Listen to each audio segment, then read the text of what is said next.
is Google. How often do you Google something to find out anything? What does it cost you? Zero. Please, nothing is free. I'm thinking people are foolish if you believe you can go onto the internet, sign on to a social media site, and expect to have privacy. That's ridiculous. How do these companies make money? Seriously, Google makes money by knowing where you are, what you're buying, who you're with, who your contacts are, who you last talked to, where you're eating your dinner. This is how everybody makes money. And to think that you're going to get these free services, seriously, if you want to use free services and you're paying nothing for them, why then are you upset that they're taking the data that you input and selling it? I mean, to expect privacy in this world where hackers can see anything, the government can see anything, that our telephones, our smartphones are designed to spy on us. They have application interfaces that let them access your location, your contacts, who you're calling, what you're buying. Why? Because marketers pay a lot of money for that. You know, once you log on to the internet, your privacy is gone. So you have a choice. Keep your privacy or go, okay, well, I'm going to be very careful about what I input. You know, people ask me for my phone number, I just don't give it to them. You know, certain information you do not get. And if I cannot get onto your site, then I'll go somewhere else.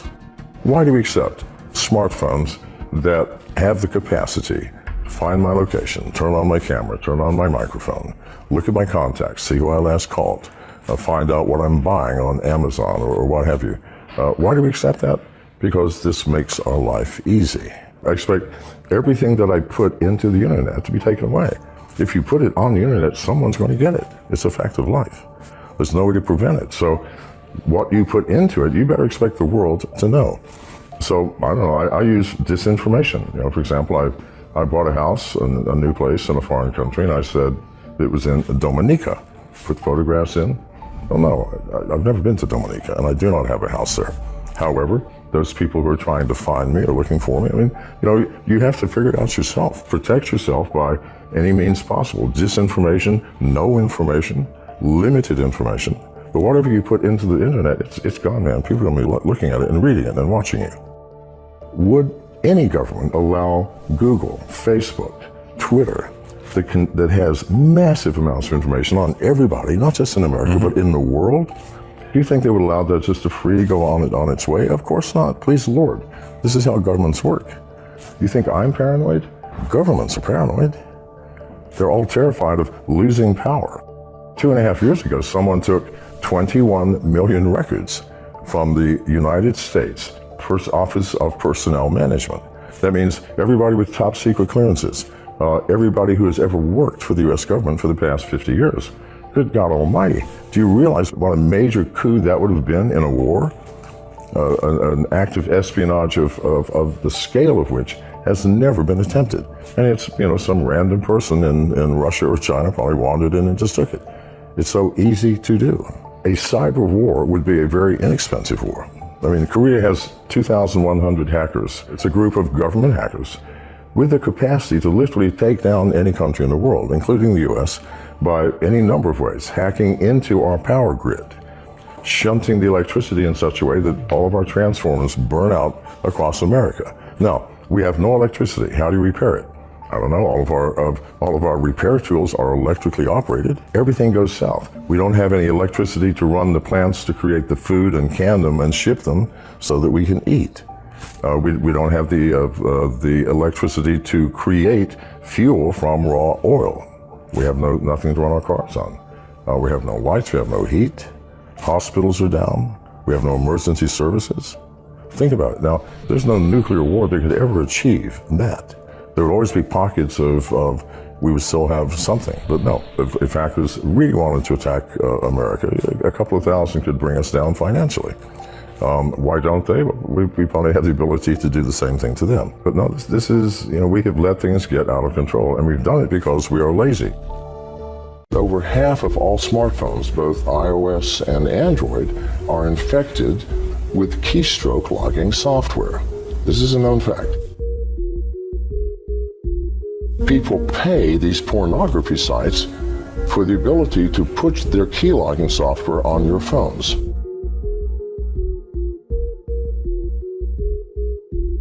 How do you think they make their money? It costs millions of dollars to maintain these massive databases and have the bandwidth to disperse this pornography, and yet you don't pay? Yes, you're paying. While you are watching your phone is watching you. This is just a fact of life. The operating system is designed specifically to watch you, listen to you, find out where you are in order to help you. It needs to know who your friends are. It needs to know what you're saying in your text messages. It needs to listen to you sometimes. And so you're looking at your phone and you have all these facilities, but it is the world's greatest spy device, designed as a spy device. Now, there's nothing wrong with that as long as the person spying on you is spying on you for benign reasons, meaning maybe they just want to sell you something. I can choose to say no.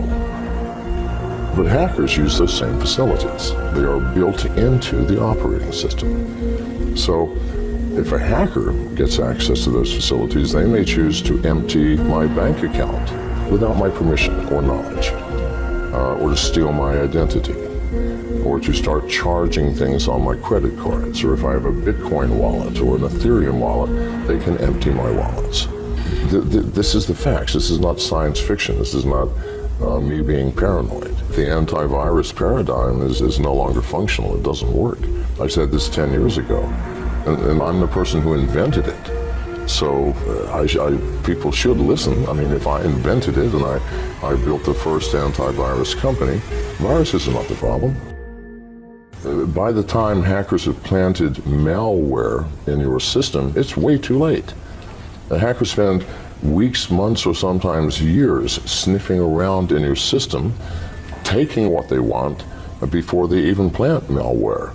But you can find the presence of a hacker in your system so easily. Every hacker has to go through certain steps in order to break into any system and do damage. The first thing they have to do is get through the firewall, and all firewalls have holes. It's impossible to build a firewall that can keep out all hackers. It just can't be done. They have to get through the firewall, and then they have to find out where they are. And so what's on this net? So they sniff every device on the network. You have people, I mean, I've even heard people at Google say that if you have nothing to hide, you have nothing to fear. Well, I've never heard anything crazier. It's insane to say, if you have nothing to hide, you have nothing to fear. We're all humans. We are living in an imperfect world. Over half of all smartphones, both iOS and Android, are infected with keystroke logging software. This is a known fact.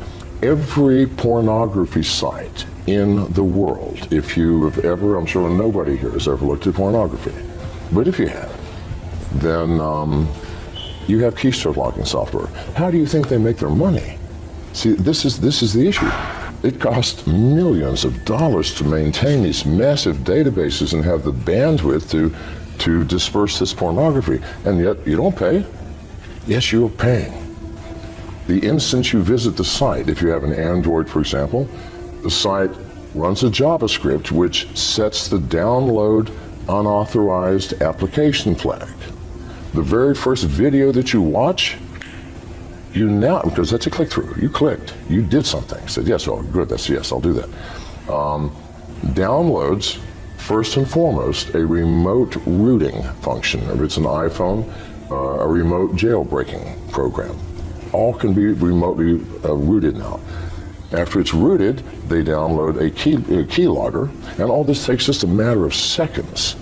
And from that point on, somebody is watching every single one of your keystrokes. Now, people pay these pornography sites for the ability to put their keylogging software on your phones. Why? Well, maybe they're a Bitcoin aficionado, and they're going to see, do you have a Bitcoin wallet like Mycelium or what have you? Yes. Well, they're just going to hang around until you access it and input your keys or your passwords, and the next day, your wallet's going to be empty. Or maybe you do online banking, all right? You have a password, you have an application. The very first time you've logged into your bank to check your balance or do anything, they go, thank you very much. And the next day, your bank balance will disappear. Now, why has this not happened to you already? Because hackers are not stupid. In order to take something, they have to download additional software. If they only take 400 or 500 people's bank accounts in one day, then the next day, the white hat hackers are going to say, this is how they did it.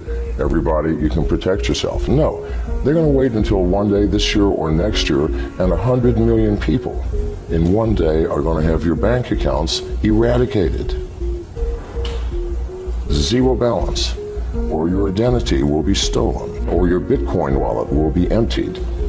Or maybe they've been watching your keystrokes to see if maybe you're saying something to a friend or a lover that maybe could compromise you. Maybe they can blackmail you.